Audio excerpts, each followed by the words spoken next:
नमस्कार साथियों, मैं civil teacher Sachin Dikshit Chanakya civil service के ऑनलाइन प्लेटफॉर्म पर आप सभी लोगों का पुनः एक बार स्वागत करता हूं।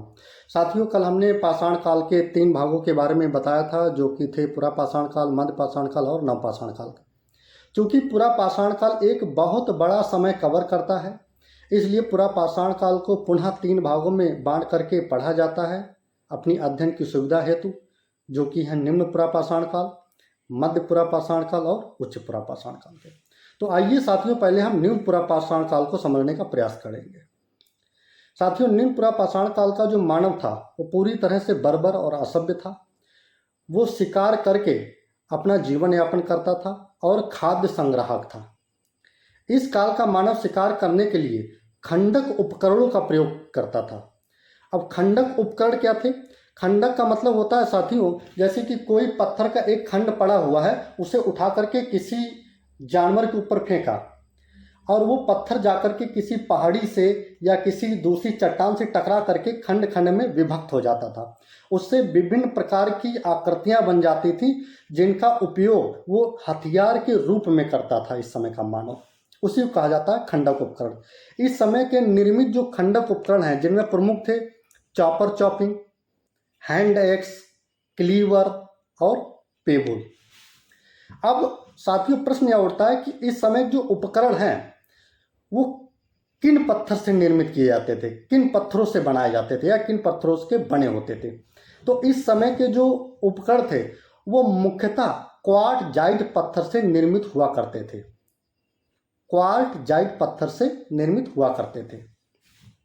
अब प्रश्न यह उठता है कि ये जो उपकरण हैं, ये जो हथियार हैं, भारत में कहाँ कहाँ पाए गए हैं। तो साथियों, ऊपरी गंगा घाटी, सिक्किम, असम और दक्षिण में केरल को छोड़कर लगभग समस्त भारत से इस काल के उपकरण पाए गए हैं। अब अगर देखा जाए कि इस समय का पहला उपकरण किसने खोजा था, तो इस काल का जो पहला उपकरण है वो रॉबर्ट ब्रूसफुट नाम के एक विद्वान थे। उन्होंने 1863 ईस्वी में चेन्नई के निकट पलवरम नामक स्थान पर खोजा था। आज का जो चेन्नई शहर है तमिलनाडु में साथियों, वही पुराने समय में मद्रास के नाम से जाना जाता था, इसलिए इसको मद्रास संस्कृति के नाम से भी जाना जाता है।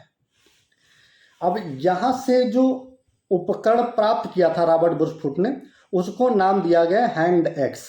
जैसा कि नाम से पता चल रहा है, हाथ में पकड़ी जाने वाली कुल्हाड़ी। लेकिन ये जो कुल्हाड़ी थी वो आज की कुल्हाड़ी से पूरी तरह से भिन्न थी। आज की कुल्हाड़ी का जो मुख्य भाग होता है, जिससे वस्तुओं को या चीज़ों को काटा जाता है, वो लोहे की बनी होती है। परंतु उस समय की जो कुल्हाड़ी थी, उसका जो मेन भाग था वो लोहे का बना ना होकर के पत्थर का बना होता था। अब इस समय का अगर देखा जाए तो पहला मानव जीवाश्म कहाँ से मिला है, तो साथियों, इस समय का पहला मानव जीवाश्म एक हथनौरा नामक क्षेत्र पड़ता है मध्य प्रदेश के होशंगाबाद जिले में। वहां से अरुण सोनकिया नामक विद्वान ने पहला मानव जीवाश्म खोजा है। जो चॉपर चॉपिंग का क्षेत्र है, चॉपर चॉपिंग देखा जाए कि चॉपर चॉपिंग उपकरण कहाँ से पाए गए हैं, तो चॉपर चॉपिंग और पेबुल उपकरण हम देखेंगे सोहन नदी घाटी के पास में पाए जाते हैं, जो कि उत्तर पश्चिम की ओर पड़ता है। जो भारत का उत्तर पश्चिम का भाग है, अफगानिस्तान पाकिस्तान का क्षेत्र है, तो वहाँ पे पड़ता है। तो वहीं पे सोहन नदी घाटी हुआ करती थी, वहीं पर चॉपिंग और पेबुल उपकरण पाए गए हैं।